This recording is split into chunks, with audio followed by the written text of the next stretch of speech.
Advtech and Curro has been an interesting story. Advtech, of course, in the same business as Curro. Curro has been a darling of the exchange, and there's been an approach by Curro to Advtech in terms of a takeover. Will it go hostile? Has it been hostile at the Advtech AGM, which is going on at the moment? CNBC Africa's Tumisho Grater is on the telephone now. I get this picture, Tumisho, of two camps at the meeting, both of which are glaring at each other. One is in the Curro camp and is for the takeover. The other one are the Advtech people, and there's also some parents at the back throwing rotten tomatoes. Is that a fanciful picture? Tell us the scene.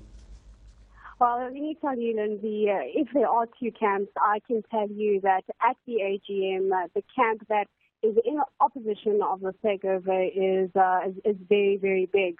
So it was a very, very full room. I can tell you we did have parents, shareholders, people who own schools in the private sector and media. It was a completely full room, and everybody obviously wanting to find out what the rationale was for the board to say that they reject this offer. So firstly, just to lay out the scene, it was a little bit tense, and we did have Frank Thompson and the current acting chairman talking about the fact that why they decided to go ahead and not go through with this particular deal.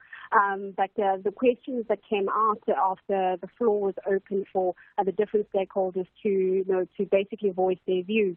We did have Simon Allison, as you'll know, he's from Grater Asset Management, and his view was that he doesn't understand why this offer was not put forward to any of the shareholders. And he said that, he said to Frank Thompson, even if the share was offered, even if the offer was for 100 Rand a share, would you still not put this offer forward to the board? And the answer was that no, this is about ethos, this is about culture.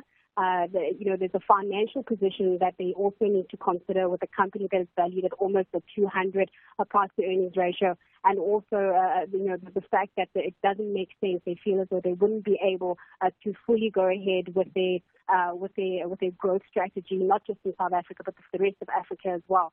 But looking at some of the interesting comments that came out, parents were clearly not in favor of this, and I think one of the key things that came out was that this was really about the ethos and the culture and the value. One of the parents went on as far as to go that the Curro was a bubble, just waiting to burst, and if they were ever going to be a part of it, it would be detrimental to their children's future. Interesting twist to everything, though. While all of this was going on, the PSG Capital MD of Curro stood up and he said that is not true.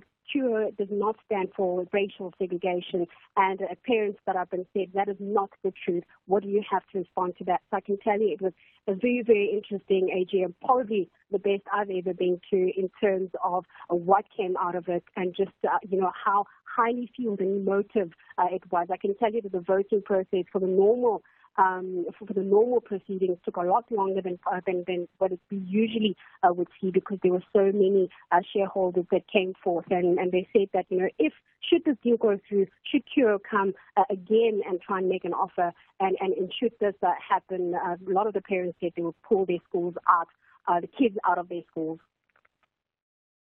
Gosh, that's quite a statement. This is capitalism in its rawest form versus educational ideology, and I think those two are on very opposite sides of the spectrum. Maybe something can happen in the middle. If you have a look at the chairman's statement, which has been emailed to me in the last half hour, it says in recent weeks there's been much market speculation about Curro's conditional approach. The proposal to shareholders has been rejected, essentially, and they go through the whole thing. But I think what's playing out today is materially very, very important. Who's winning, do you think?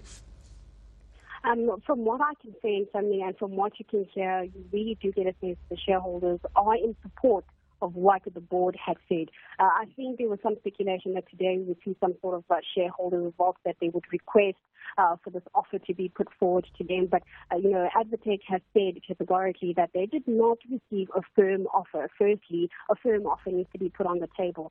And the fact that parent after parent and shareholder after shareholder, with the exception of Simon Anderson from Grater Asset Management, has said that they are not in support of this because it will dilute what what Advtech stands for. There was one of the shareholders who responded to Simon Anderson from Grater Asset Management saying that this deal needs to go through, and he said, you know, looking at fund managers like Tumisho, who are supposed to be managing people's funds and the way they're conducting themselves, it makes him very worried about the moral integrity of asset managers. So that was also another thing that came out of the whole thing.